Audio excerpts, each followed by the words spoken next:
What's up, my friends? Welcome to another video. I'm Rob Stewart, and I'm here to help you get your skin and your overall health back on track. In today's video, I'm going to be catching up with a former client, Cody. Many of you guys might know him as the dude who healed his gnarly psoriasis in just 3 months. It's been a few years since I've talked to him, and he's been doing amazing with his skin health. So in today's video, the topics we're going to cover is how Cody healed his skin so fast, his favorite moisturizers and skin healing products, lotions, moisturizers, what his diet is like, how he customizes his diet, his cleansing and detox routines, and every detail of how he healed his skin and how he's kept his skin healthy all of these years. While since we last chatted, for those of you who don't know, like I said in the intro, which I've already done, Cody, so don't feel like you're missing anything. Cody is one of my ex-clients who had a really fast turnaround with his healing. It was really gnarly. And I'll show you guys the pictures. There was silver dollar size psoriasis, patches on his torso majorly. And 3 months in, boom. I mean, Cody's one of the fastest healing stories I've had. And we have not been in touch for a few years. So I thought having Cody on today would be an awesome way for you guys to kind of get caught up with his story, get some tips and tricks from someone who's been there, who's done that, who's fought the fight, who's felt all the feelings and all the itches and all the horrible nights. Just like me, Cody's been through it and he's on the other side. So Cody, welcome to the podcast. Welcome to the interview. It's good to catch up again, man. Thanks. It's great to see you. So question number one, and this will be for people who don't know too much about your story, haven't watched my other videos about your program. I'd love to give like a Reader's Digest version of where you were at before we met and before you kind of started the process, and give the kind of transition and transformation into where you're currently at now, enjoying your health. Yeah. So when I first approached you, I was about 6 months or so into my first major psoriasis flare that I had noticed, and I had been trying, all the traditional pharmaceutical routes with the steroids. They had tried to suggest like an oral pill or a biologic, something more intense, but I wasn't quite ready to do that yet. And so, when you first experience that, especially, you're on the internet for hours every day, every night, up till stupid o'clock researching. And I came across your YouTube page amid that doom scrolling researching phase. And I just was watching your videos for probably close to a month or so before I was like, okay, I think I need to reach out to this guy and see if he can help me. And I did. We had our initial call. And then we made our structured customized diet plan, the cleansing protocol, everything you already teach about. From there, I just kind of followed it to a T as much as I could. And it was a big turnaround for me, because up to that point, I was I had no dietary restrictions, or, I drank alcohol, and everything was free for all for me, essentially. So for me to give up the junk food and drinking and all the things that I had before, it was a big step, but through that whole process, there was, I come from a performing arts background, and there's a lot of discipline that's required for that. And so I just approached it in that same mindset, execute this as you would any scene you're doing or dance combination you're doing. And just stuck with that discipline. I think one of the biggest things that helped me was the daily yoga practice.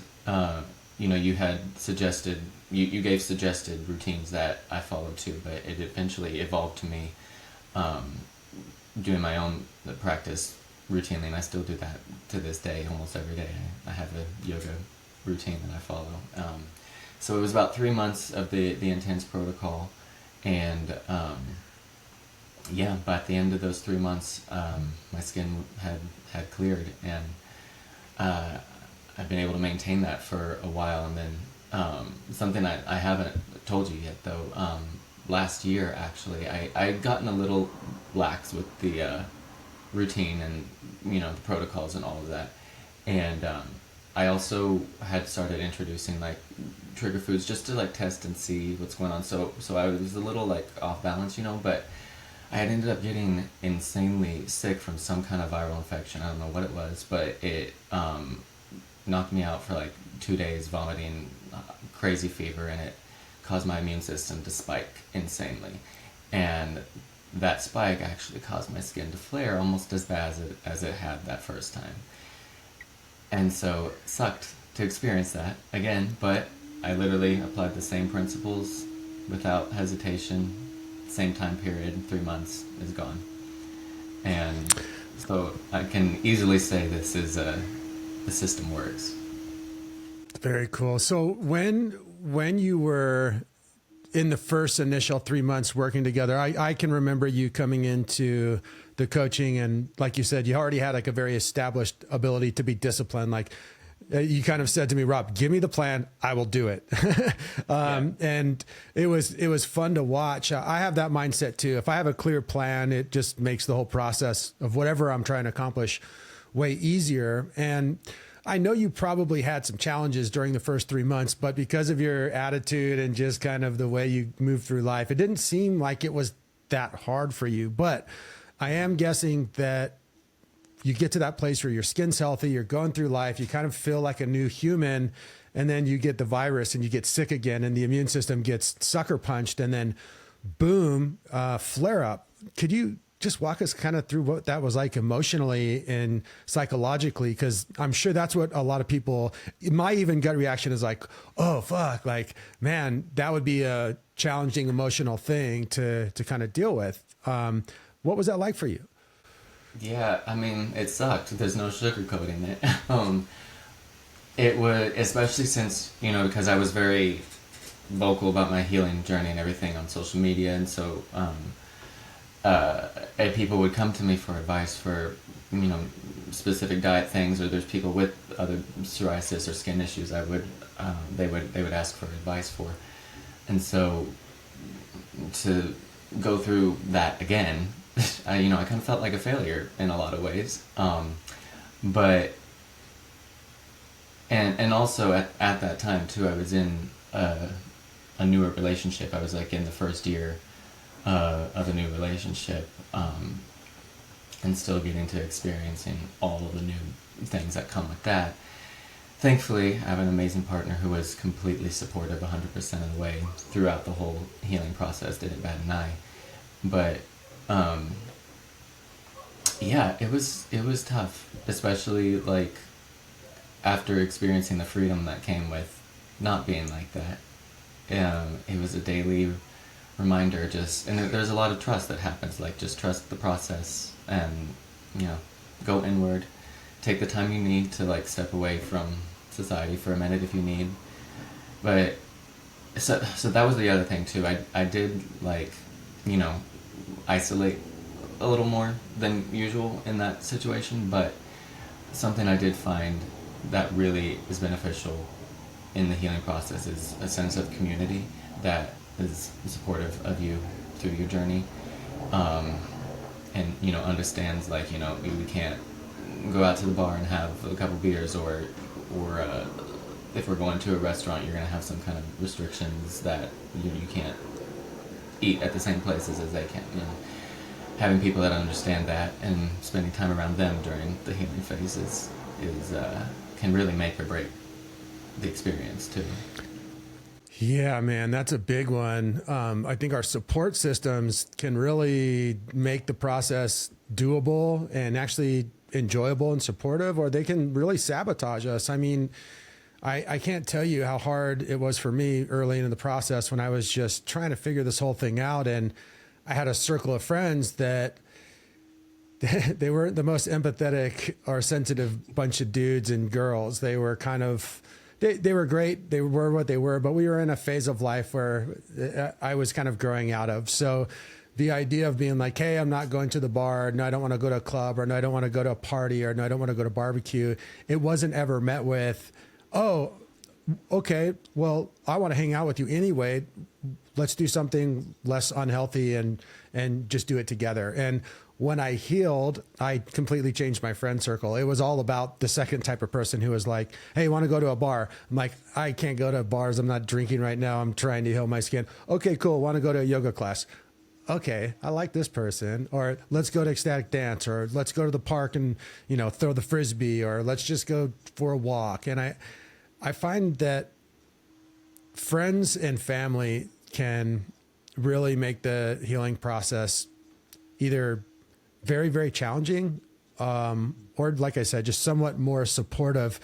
Have you consciously built those types of people into your life? And if so, like what kind of things do you suggest to people who are still in that place where the social aspect of healing is just really hard, whether it's family, whether it's a partner, whether it's friends? Like what's some tips and tricks for those people?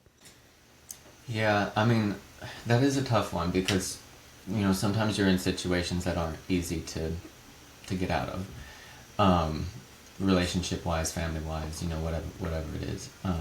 But I would say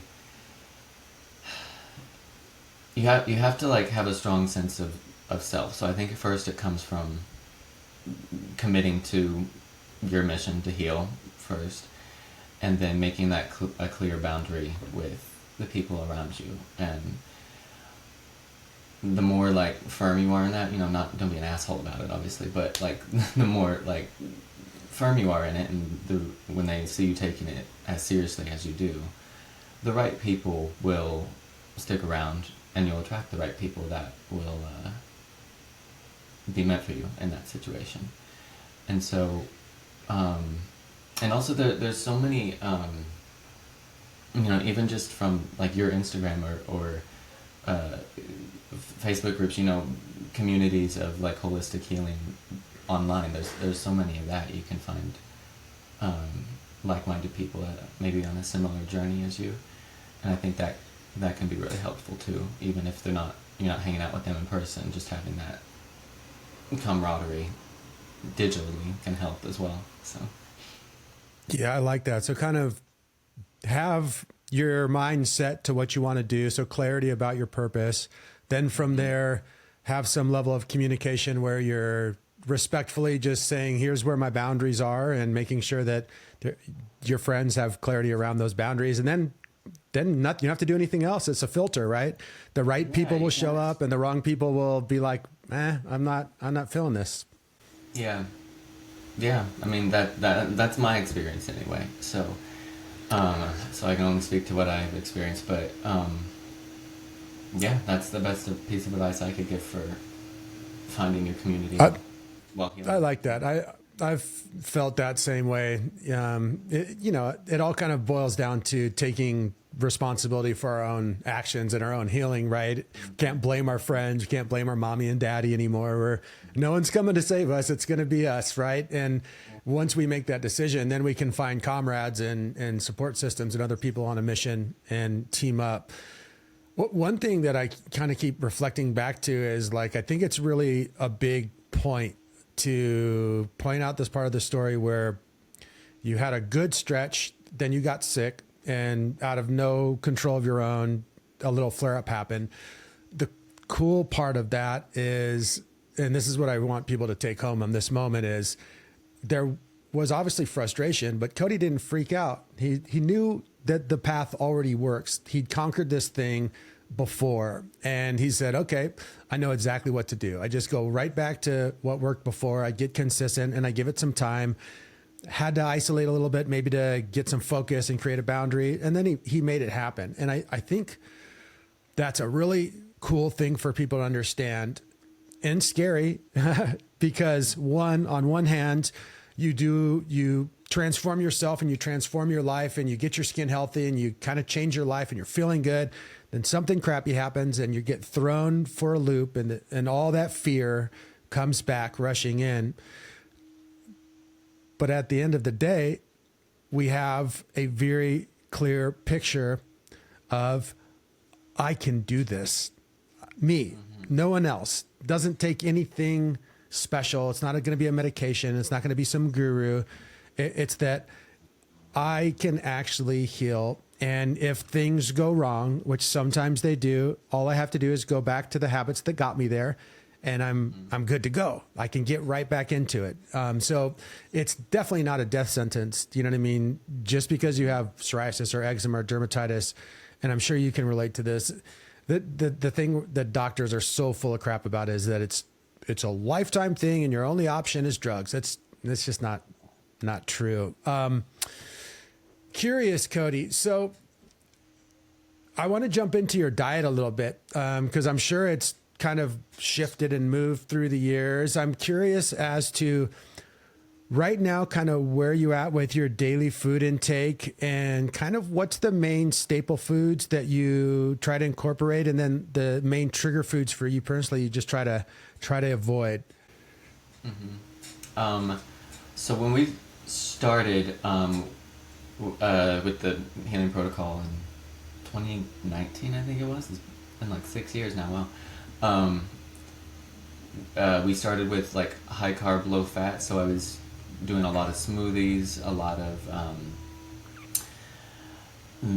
fruit and vegetables. I had like brown rice, sometimes like jasmine rice, and of course like the staple meats like chicken and salmon and things like that.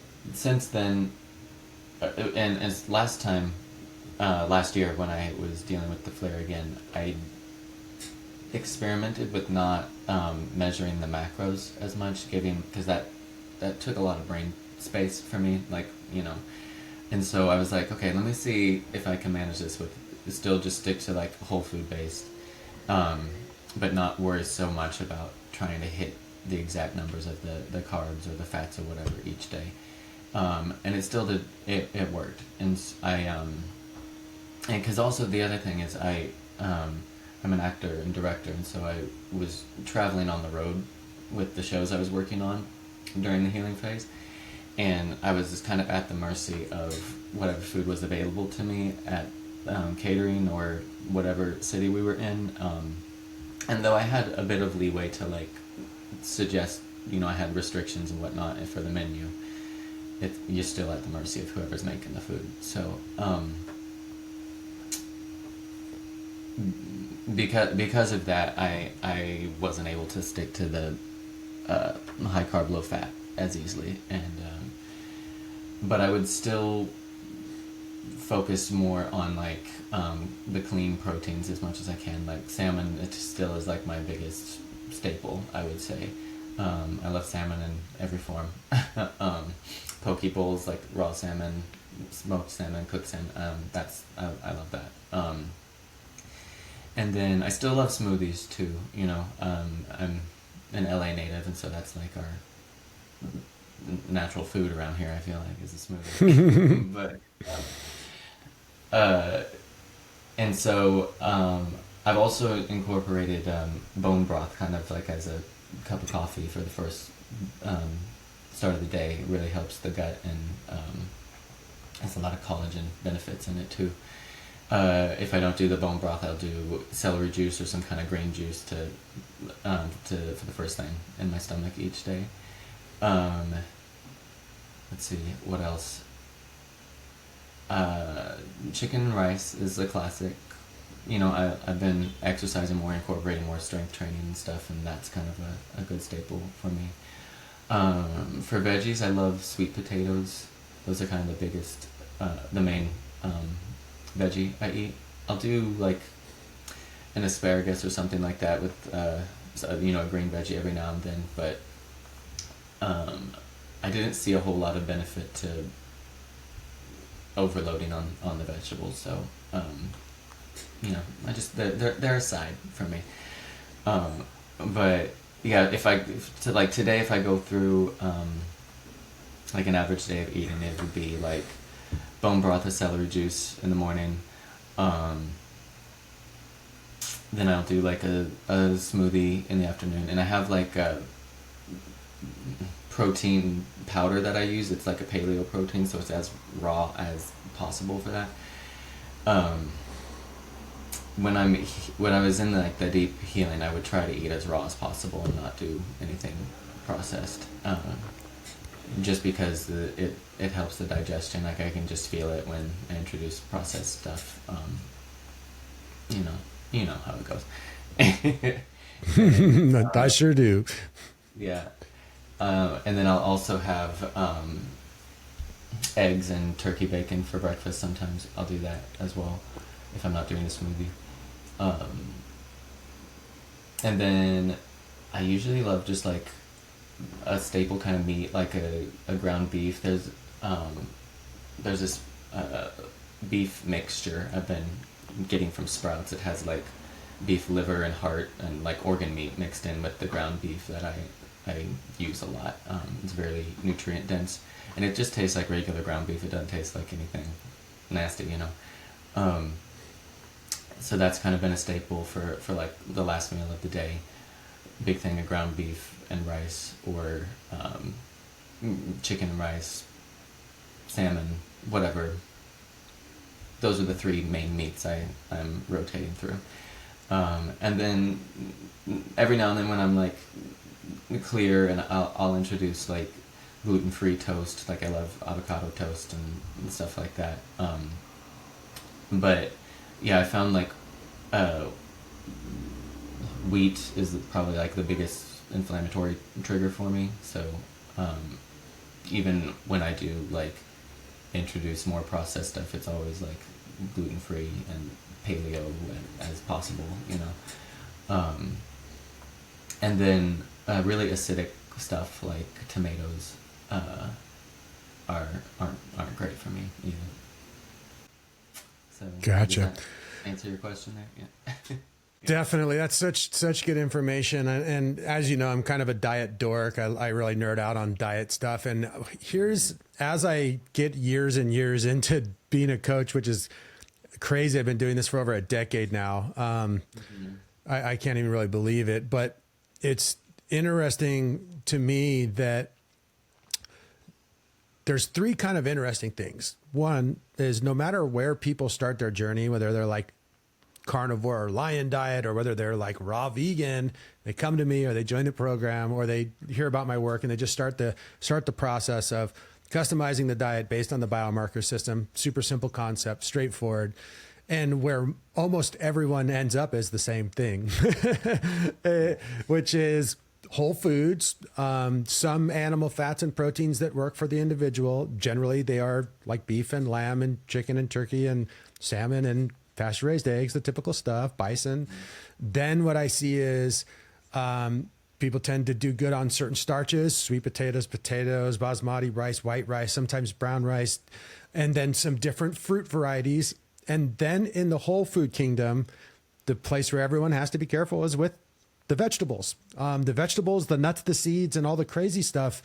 That's the biggest challenge for figuring that out. So it makes sense, and why I do this in my coaching, this is why we do it in the online community, is we start people with only the safest vegetables. And removing most of the vegetables and sticking to plant foods that are safer, like starches and fruit, it allows you to get into the process safely and then start to customize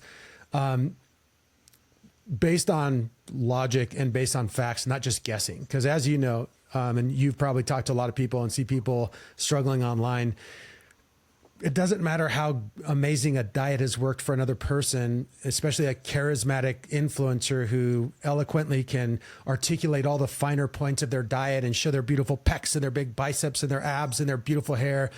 That diet might be poison for you. And so the best logical way to go about this is to start to try to like dampen down the noise of that might work for this person, so it will work for me, which creates a bias and an assumption. And so you have to overcome the bias and the assumption to even start the process.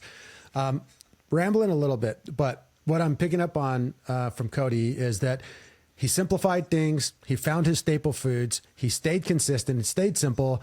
And once he's in a really amazing place and he's confident, skin's great, then he ventures out and has a little fun. He doesn't go too crazy. He still has boundaries with his in his fun. And for me, that's the process of knowing the neutral food. So neutral foods are the foods that they're not super healthy, but they don't personally jack you up. You know, like gluten-free bread. If your body can handle gluten-free bread, cool. Eat it. Have some fun with it. You know, enjoy your diet. With you, Cody, do you ever get cravings for foods that don't work for you? And if so, like, what do you do about them?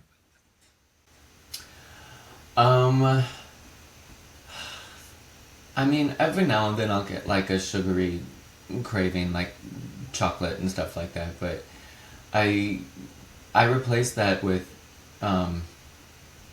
honestly, my biggest fix for that is like making a smoothie. You know, I'll get some cacao nibs, put it in the fruit mixture, and maca powder is really good for giving me that like indulgent type of, you know, kind of nutty, chocolatey type of. Get a cheat mealy feel. A little cheat mealy feel, yeah. And so, yeah, I'll just make like a big smoothie with those small little ingredients that can kind of help take the edge off a little bit. And I've like a cheat non-cheat, really. Yeah, like tricking yourself a little bit with a cheat meal, and also like making myself full off of it too. Like being sure I have enough protein throughout the day. I don't really get the cravings, and I have a high metabolism, and so it's hard for me to get as much as I need sometimes. But when I am consistent with getting the higher amounts of protein and making sure I feel full after each meal, I don't get those cravings. Yeah, I'm the same way. Like when my diet has plenty of protein in it, that's very satiating. I enjoy all the meals that I eat. So part of the customization process is we want to eat foods that we actually enjoy and not fake enjoy. Like we want to have a diet that we enjoy. And as Cody's kind of representing, this is my experience too. When you have a diet that's food that you mostly enjoy, you're eating enough protein and you have some meals within those staple foods that are actually pretty delicious, like really palatable and sweet. You don't really ever actually feel like cheating. Like when I cheat at this point, I'm like 18 years deep into this experiment. I have to force myself to cheat because like a bag of Skittles tastes like garbage to me. Like it doesn't taste good. Or like a donut. I used to kill donuts like it was my job. And the other day, I was with doing a little family thing, and we just had a baby in our family, so everyone's all excited and in party mode and celebration mode. And so there was some donuts, and my mom's like, "Yeah, have some donuts." And I didn't want to eat them. Like it wasn't like, "Ooh, donut, let me get up on that." It was like, I'm gonna take a bite of this donut and eat it, and then kind of play with it, so my mom thinks that I ate more of it than I did.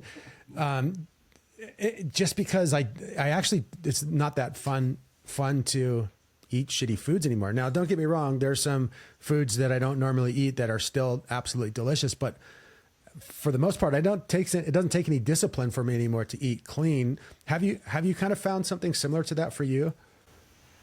Yeah, because I will also say this whole experience of focusing on Whole Foods, and it's made me like I love a bougie grocery store now. You know, I love going to get things that I know that are healthy for me, that I know like taste good in the new palette I've created for myself.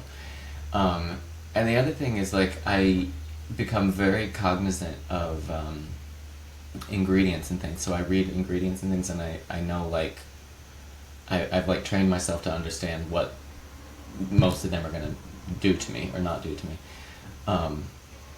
The same goes for like vitamins and stuff like that. Like I've found the fun in all of that, and so yeah, taking the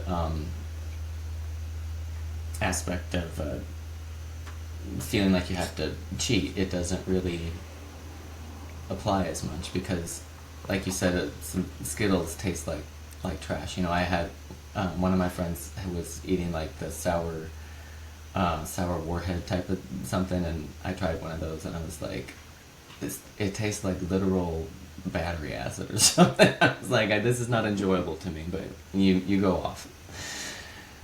So Yeah, man, when it's people, sorry, when people would ask me for like diet advice and stuff, I would say, so much of it comes back to the mindset. Like, look at it as I get to eat this, not I have to eat this.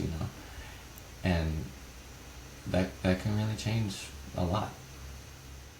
yeah, man, I'd love that. It's a little flippant perspective, but it's also not manipulative. It's very truthful. It's like, okay, I can eat this thing that tastes pretty good, but kind of weird. It's like chemically, it's like a mouth trick, and then afterwards feel guilty, feel shitty, feel itchy, feel ashamed, and still be hungry. Or I can eat this beautiful natural food that actually looks nice, tastes really good, satiates me, satisfies me. And then on top of it, I have no guilt. I'm actually empowered. I feel, oh, I can do this.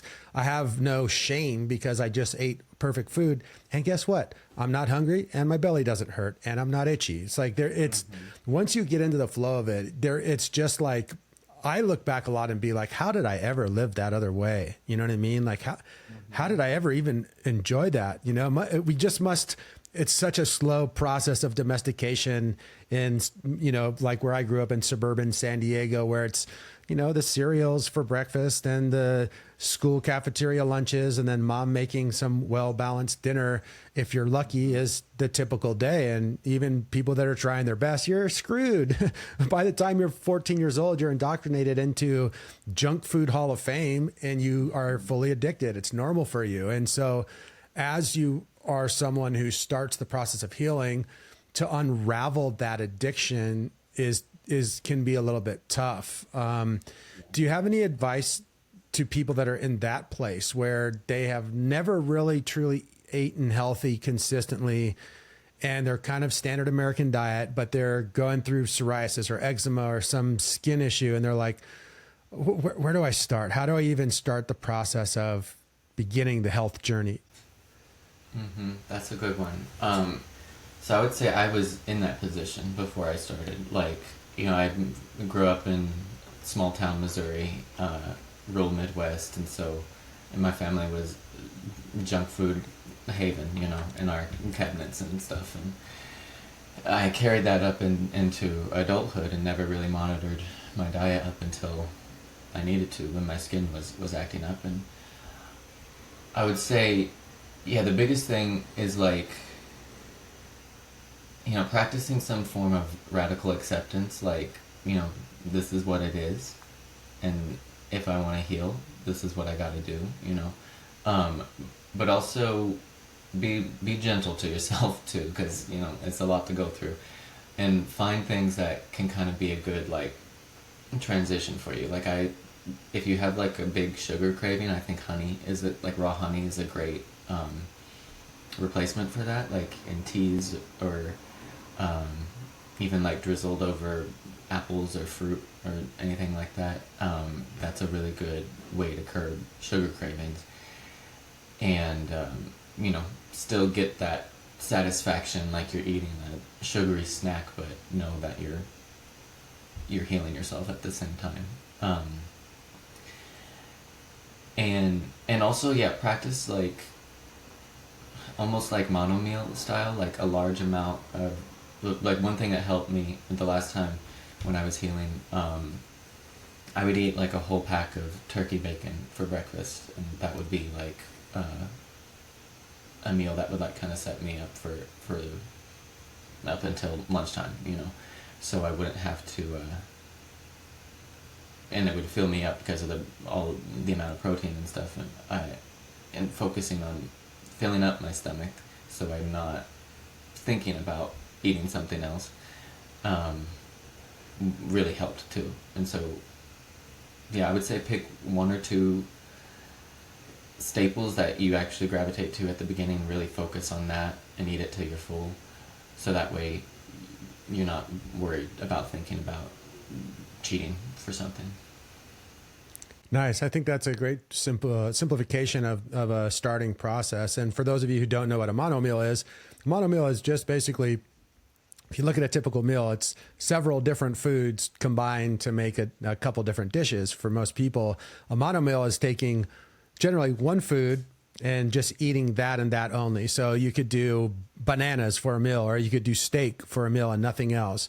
The cool thing about mono meals is it starts to teach you what satiation feels like, and it also simplifies the digestion process. If you think about it, if you're not sure what to be eating and you're eating some kale and some turkey and some beans and some onions and some carrots and some rice, and it's all packed in one meal with a sauce on it, and you eat it and then your digestion goes to hell, what's the culprit? Nobody knows. But if you're eating only bananas and after that meal, digestion good, mood good, biomarkers good. Hey, guess what? Bananas are probably safe. Repeat that process. Okay, now I'm eating just ground turkey, a little salt, maybe a little butter, ground turkey for a whole meal. Okay, that tasted pretty good. It's digestion super easy, feeling energy pretty good. Next day, poop was fine. Didn't have any weird bloating. Cool. Food works. Let's do one more. Oh, I want to try lentils. So you go and you get some lentils and you make some dal, some real basic beans, and you have that mono meal. And afterwards you're gassy and you're burpy, and the next day your digestion's off. Guess what? You got to test those beans and those lentils again, and they might be the problem. But as Cody's mentioned, the mono meals make the process ultra simple and straightforward. And you fill up on turkey, and guess what you're not going to be eating? Trigger foods. Yeah. So with where you're at right now, so you're a veteran in this thing. I'm curious in general, where do you see people getting the healing process completely wrong? Like, what are the biggest misconceptions and misguided ideas about the healing process that you see in the community?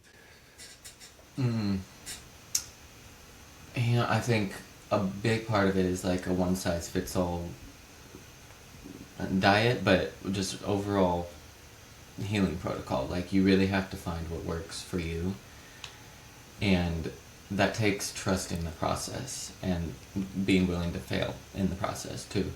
But also what comes with that is consistency. I see a lot of people get discouraged too early because the skin will flare and get worse before it gets better, because you have to like purge all your toxins, your immune system, nervous system's all out of whack. It's trying to get back in line.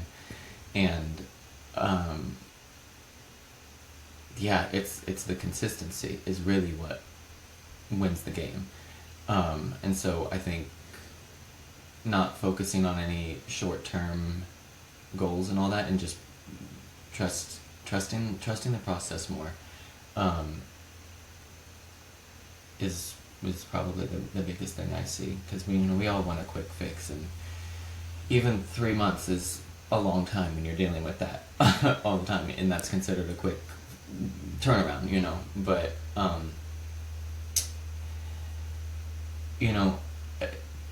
it's really important to just look at all the positives you're getting from it as well, because you're developing so much discipline. You're making your body healthier in the long run. You're possibly adding years to your life in the long run as well.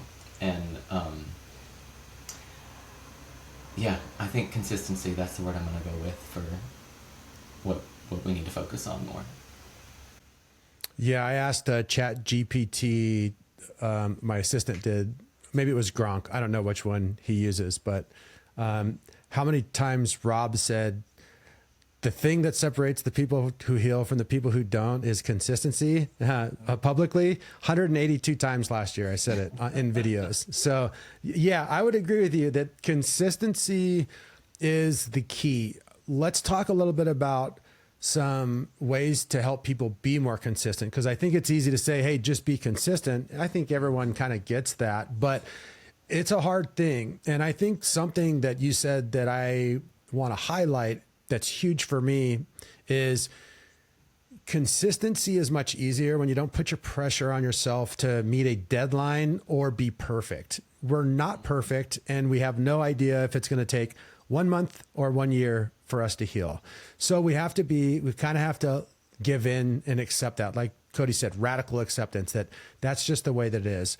Okay, we've established that we aren't going to focus on putting pressure to make it really fast, and we're not going to try to make this thing happen in 30 days. Or if it doesn't happen in 30 days, I'm going to get mad and freak out. It's about slower the better, adapting each little part of it. Okay, you're bad with the diet, start there. Once you've kind of got the diet slowly mastered, maybe that's 2 months, 3 months, then let's move on to the physical practices. Okay, and let's slowly master those. So taking your time, being consistent, and understanding that this is an experiment. It's going to take some testing and some failing, and failure is the best thing because it teaches you the red flags. It shows you where your weaknesses are. It tells you, okay, I tried this dietary macro approach for 2 months and all of my biomarkers didn't do well and my skin got worse. Perfect. That's great information. Now you know the parts of the diet that don't work for you, and we can now transition to something that does. So yeah, I'm with you. Consistency. What are some ways that you stay consistent? Mindsets, ideas, tactics? One of the biggest things for me is the yoga routine. It's a great way I try to do it first thing if I have time. Sometimes I have to work early and I don't get up early enough to do it before work, but I try to do yoga almost every day, and because it brings a lot of balance and discipline. It kind of sets the tone for me by like this 30 minutes or so that I'm dedicating sets the tone that I'm going to dedicate whatever time I need to these other things without any resistance.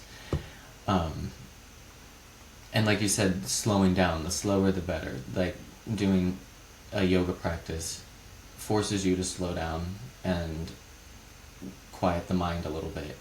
And when you do that, it sounds a little like hippy dippy woo woo stuff, but it really can make a difference. Just because you show up every day, you are exercising this discipline to move your body in a specific way, following instruction, and it becomes just a muscle, another part of the muscle that you can apply to anything else you have to do that requires that level of discipline. And also when it comes to diet, like you said, focus on things that you enjoy eating too, because it's not fun to be consistent with something you're having to constantly like drill yourself on. So finding like your staples that you can rotate, like beef, chicken, and salmon are like my 3 main meats that I rotate throughout the week, and I know those are always going to be reliable. They're easy for me to make, and they're never going to be like detrimental to my health. So yeah, I think so. I guess what I'm trying to say is a routine. Find a routine that is something you can depend on, and that's easier said than done sometimes because my schedule is like changing all the time. I don't have regular hours. Sometimes I'm traveling. I wake up in a different city every day, so it's very hard to create a regular routine sometimes. But if I can heal my skin in those circumstances, anybody can do it. So yeah. Yeah, absolutely. I think that's great advice. I'm going to piggyback off that a little bit. So kind of what I'm hearing Cody say is there's a part of consistency and discipline that has to do with momentum.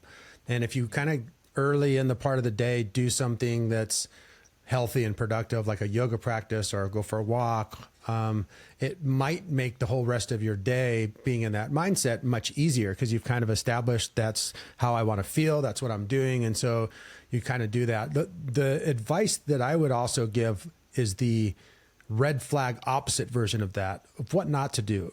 The morning time really sets the tone for the entire day. And you do not need to do the perfect Andrew Huberman morning to be successful. You don't have to wake up at 4 and meditate and then do a cold plunge and then have a 2-hour workout and then pray the Bible and then read the rosary and then do no, you don't have to do any of that.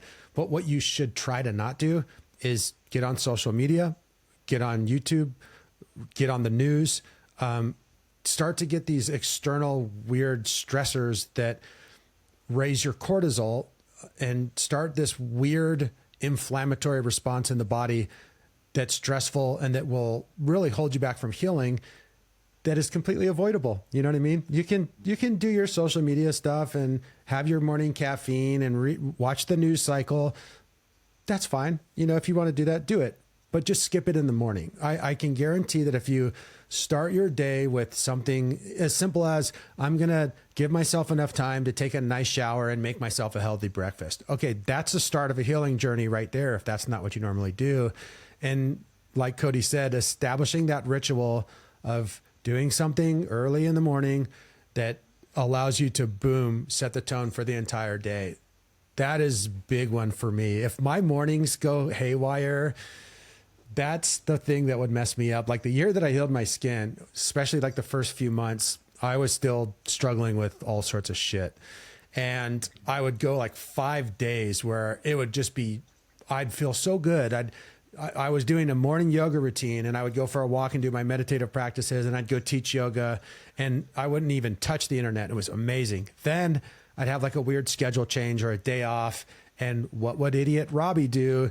He would make a big batch of coffee. He'd roll up a nice joint and he'd smoke his weed while he watched some stupid ass annoying stuff on YouTube and get all frustrated and get all amped up. And those days would turn into an all day long smoking weed, eating donuts, drinking coffee, just doing everything that I could to sabotage myself. And it was based on one simple choice. It was just not having that thing to do in the morning. If I, on those days, would have just gone for a walk or just said, I'm just going to do 5 minutes of yoga and then take a shower, I would have been fine. So cautionary tale, my friends, set the tone for the day, especially when you're starting your healing journey. It makes a huge difference. Momentum is a real thing. If you have positive momentum going into your day, whew, so much better, so much better. Yeah, and that's really important what you said about letting like the external stressors get to you, like social media or whatever. Because I'm guilty of that even still. I have to there's so much going on in the world at every given moment, and giving yourself the grace to like just tune that out for a second so you can, like you said, set the tone is really important. Because yeah, I think for me a big part of the flares is also stress and managing stress. I've always had like higher cortisol levels and dealt with anxiety and things like that. And so trying your best to not let those outside forces get at you is going to be very beneficial too. Yeah, absolutely. And something also Cody said earlier that I want to reiterate is, if you've started your journey or you're in your journey and you do have a bad morning or a bad day, don't beat yourself up. Don't trip at all. Not even for a second. If you're in the moment of a cheat meal or doing something bad, here's my advice. Enjoy the ever living shit out of it for what it's worth. You know, enjoy the moment and take that stress out of it. If you're going to do something naughty, at least enjoy the naughtiness. You know what I mean? Then the next day, no guilt, no thought, no beating yourself up. You had some fun. You took a risk. You lost. Deal with it. Move on and just get right back into the good stuff as fast as you can. And I tell you what, man, that is a muscle that you can build. When I used to have a cheat meal, it would send me into 30 days worth of binging and doing stupid stuff, or a week of it. Now, the obvious I can hardly force myself to eat a piece of a donut, and it wasn't discipline that did any of that. It wasn't for me. Turning the page slightly, this is a little bit more boring of a topic, but I think it's also important, is hygiene products, deodorant, soap, even household cleaners, laundry detergent. As people know who follow me, I'm trying to get the word out about being careful about, toxic chemicals. I think I put out a short today that was like 7 toxic chemicals in your lotions. These are no jokes, people. These are the big C. They cause the big C. They destroy your immune system. They destroy your hormones. So products, although they kind of seem benign, can be very dismantling and sabotaging, or they can be helpful. So with that said, Cody, what is your repertoire of moisturizers, products? Do you have beautiful hair? I'm sure you use like a conditioner or something. What's your flow with all that? Yeah, when I first started healing, I think one of your suggested products was Dr. Bronner's Castile soap, and I still use that every day to this day. It's such a universal product. They have a bunch of different scents and stuff too, but I use that for body wash. I wash my hair with it. I even wash my clothes with it sometimes. And so that's like the main cleaning type of product I will use. Then for my hair, I will use argan oil. So after I get out the shower, when it's still wet, I'll squirt some argan oil in my hands and run it through, and then just kind of comb it up and blow dry it to style it a bit. And then for my body, I use coconut oil. Like anybody that like knows me intimately like knows how much I use coconut oil, and it's kind of hilarious. So yeah, I always People either love it or they hate it, right? they love it or they hate it. Yeah, and so I always have coconut oil on hand.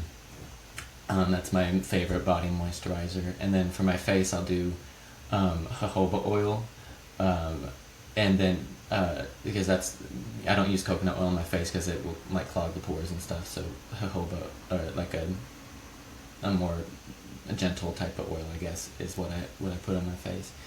And then sometimes I have to like, get dressed, or like I'm on set or something, and so I'll have to do a little bit of makeup here and there, and so I will use like traditional products like NARS or something like that for those moments, but those are like rare occasions, not something I do regularly. But yeah, I try to stick to natural oils for my body for the most part, and yeah, cleaning supplies I always use like either Dr. Bronner's or like an allergy sensitive skin type of detergent, things like that. Cool. How about deodorant? Do you use like an aluminum free one, or do you make your own, or do you go deodorant, no deodorant? Very European. Yeah, I do. Yeah, like an aluminum free. I use the Shea Moisture brand. They have a good like kind of natural deodorant. And then I just got here, let me get it. I just got this new kind here. A friend gave me from this new line that's like all natural, holistic skincare items. Primally Pure is the name of the brand. And so this is a lemongrass deodorant, and it just has very basic ingredients. There's no aluminum or anything like that, and it's just like a little stick you just rub on. And then they also have like sunscreen and stuff like that I use too. So yeah. Very cool. What's your skincare routine like? Like, how often do you shower, and do you have like a specific amount of like lotions that you put on, or is it just kind of like free flowing?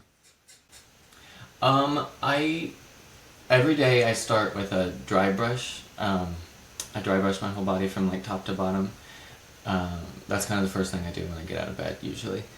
And I shower most every day. Sometimes if I haven't like been sweaty or anything, I will like just go another like 2 days without showering, because yeah, I have read somewhere like doing it every day isn't necessarily great for the dermis. So, but whenever I do, I will do just like a normal temperature shower, and then I'll turn the water to as cold as possible to get some cold water exposure.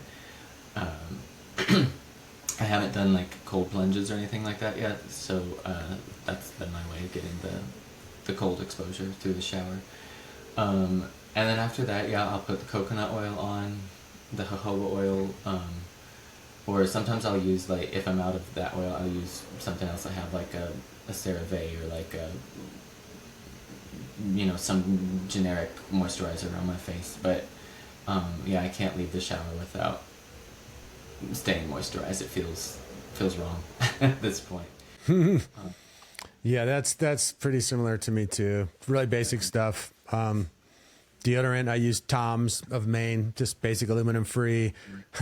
Moisturizers and lotions, I am in a weird and lucky place where people send me stuff to try all the time. So I have like stockpiles of tallow. Someone sent me this wonderful olive oil soap that I'll try this week. So I use whatever soap is free and sent to me. Like Cody, I did years, 15 straight years of Dr. Bronner's unscented and almond and the baby.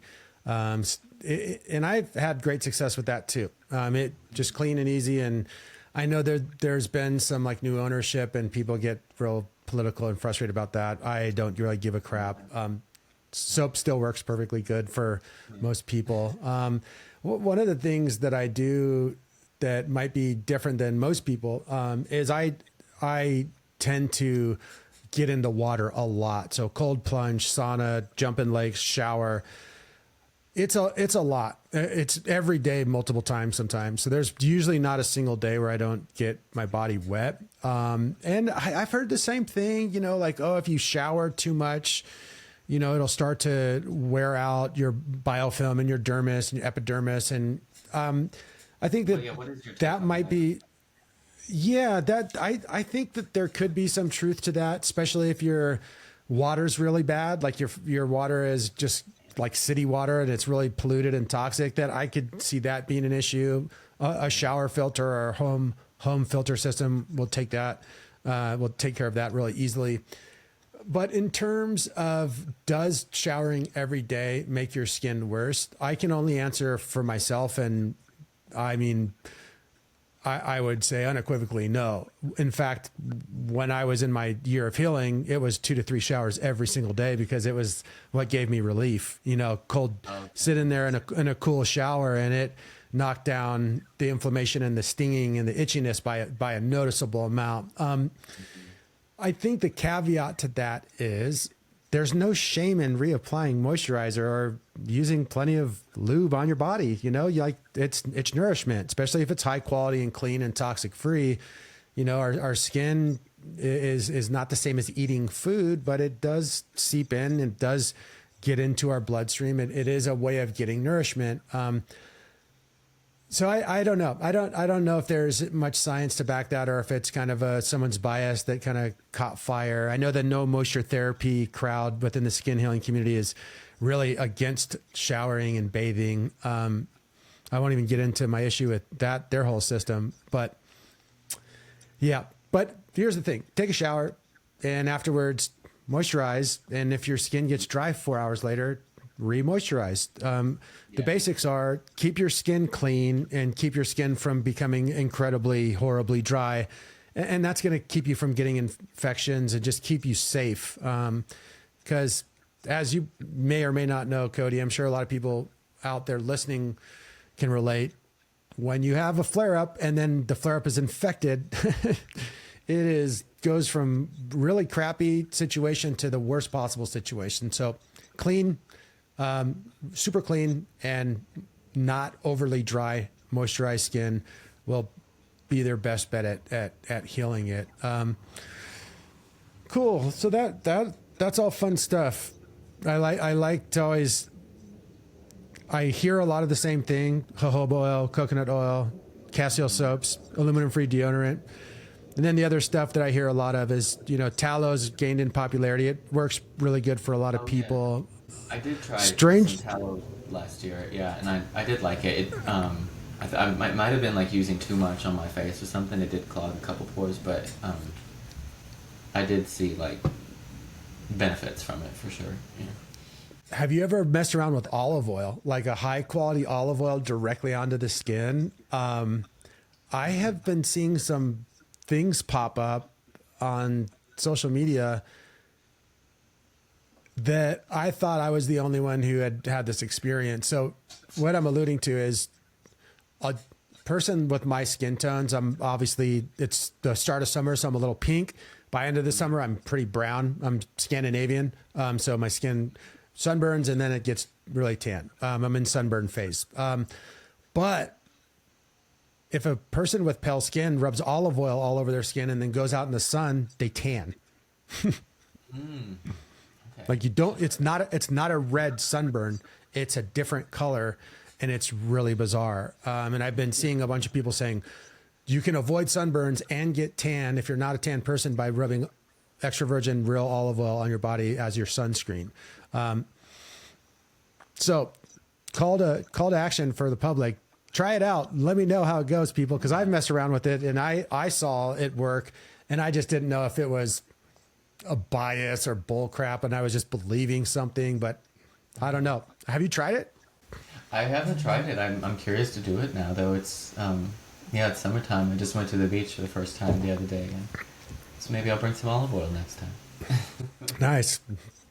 Very cool. Let's I think we've covered a lot of territory. One of the places probably that we haven't is another important but a little boring topic, cleansing and detoxification and autophagy.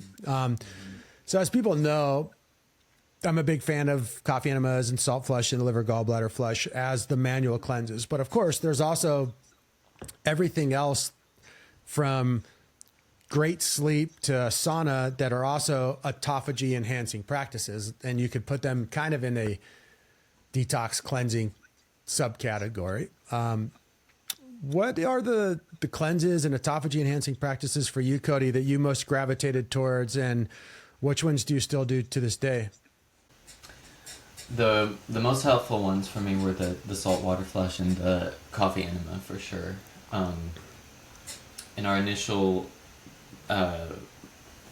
structure, we had done, I think it was like twice a week or twice a month a saltwater flush, twice a month a coffee enema. So just every other week alternate between the two for like the first 2 months, and then it was like every other week alternating between the two for the third month onward until clarity. And so I was very disciplined with those. Like every week I would be sure to get that over with. And we did a liver cleanse once, I think, throughout the 3 months. Yep. In 3 months. I think it was month 2. I'm pretty sure we did it in month 2.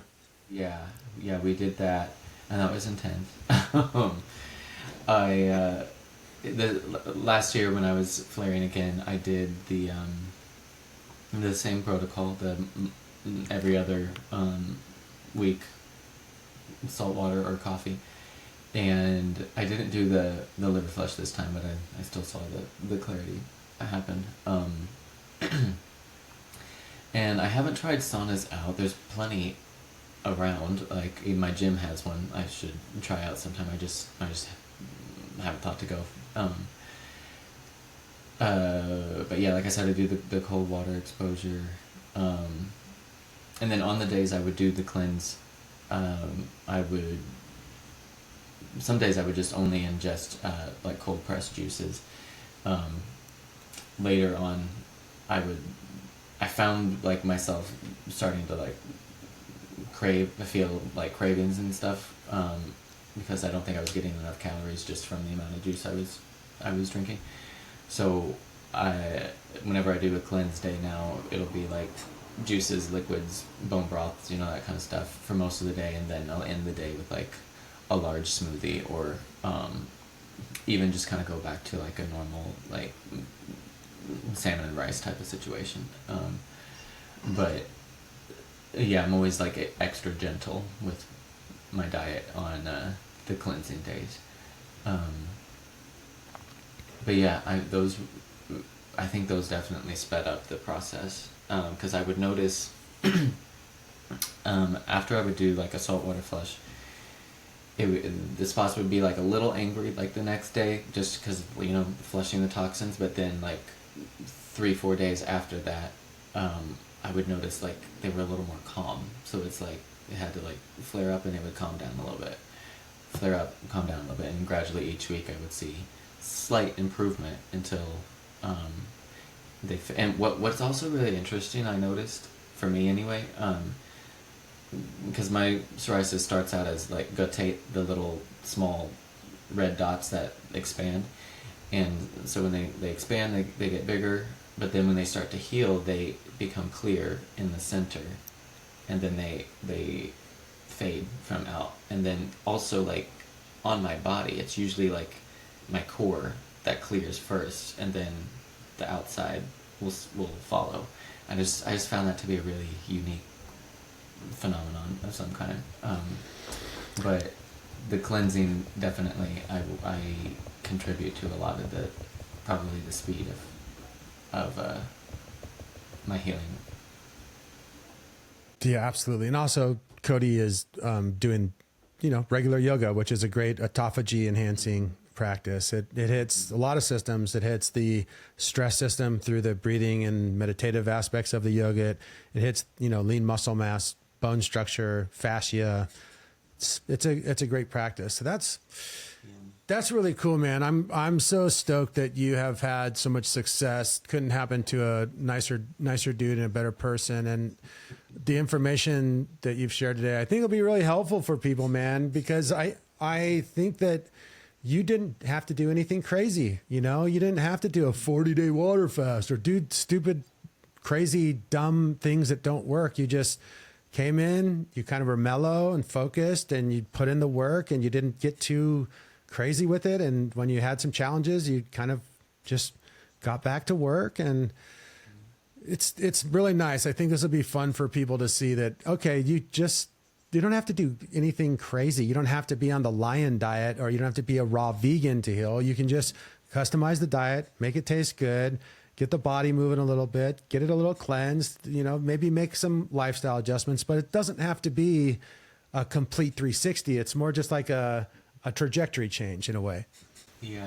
And so something else, like autophagy wise, that I started incorporating more strength training since my initial healing phase.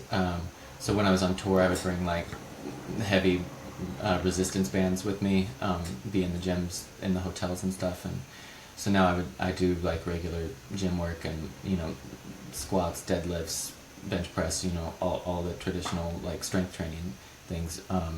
Just because I also wanted to help start like building my own body too. But that specifically helps with my stress levels too. I've noticed, like, exerting myself like that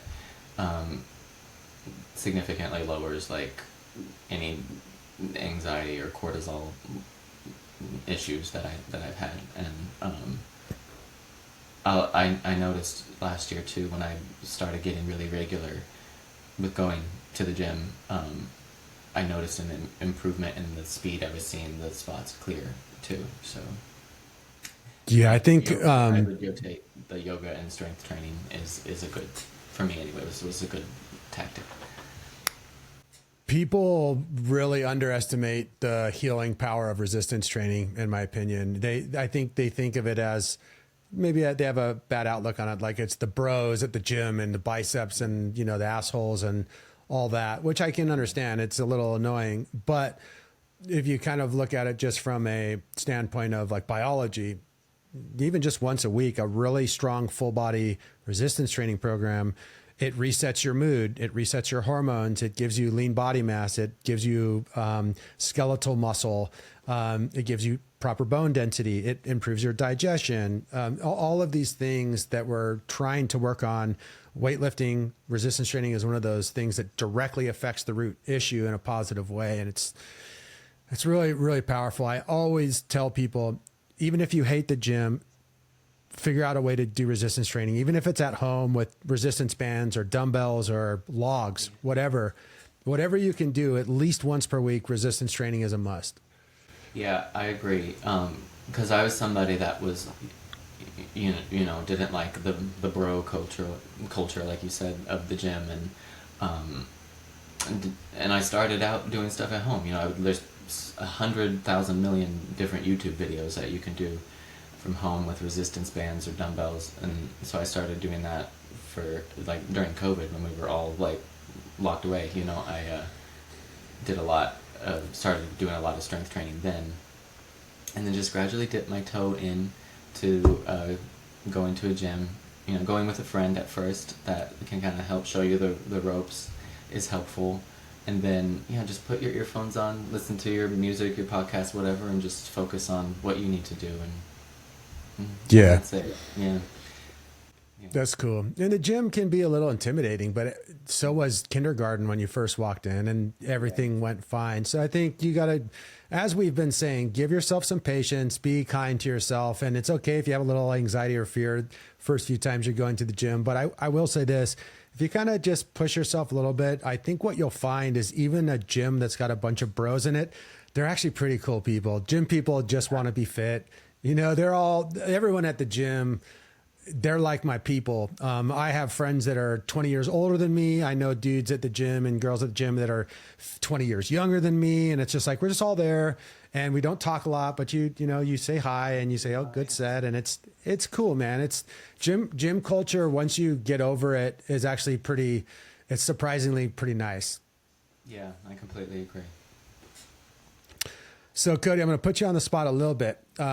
This is something that I really enjoy asking people because it's something that I meditate on myself all the time. And the question is, if you were standing in front of you, but it was the you that was 10 years ago or before you healed your skin, the suffering you, looking at the non-suffering you, what advice would you give that version of you? What version of the version of Cody that had the skin issues and the health problems from where you're at now, a savvy veteran who's done it? What would you tell yourself? I would tell myself that you're going to be all right, and it's because of you. And just trust in the process and trust yourself.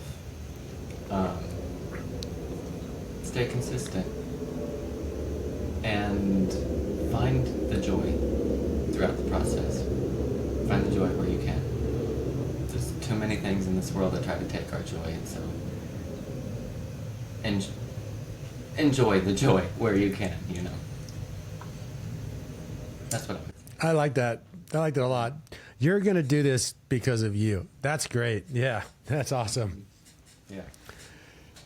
That's awesome, dude. Well, Cody, it was nice catching up. I am so stoked that that I got to meet you 6 years ago now.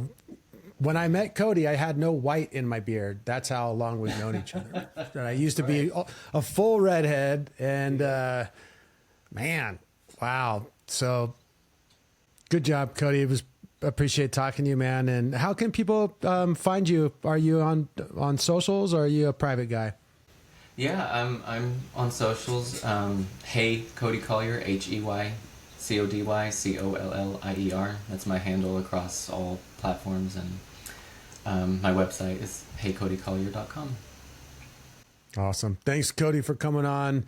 Thanks everyone for listening, and I wish Cody the best of luck moving forward and all of his endeavors and his health. And I wish everyone listening to this podcast or watching the video today, I'm going to say the same thing that Cody said. You will be just fine because of you, my friends. No one else, because of you. You got this.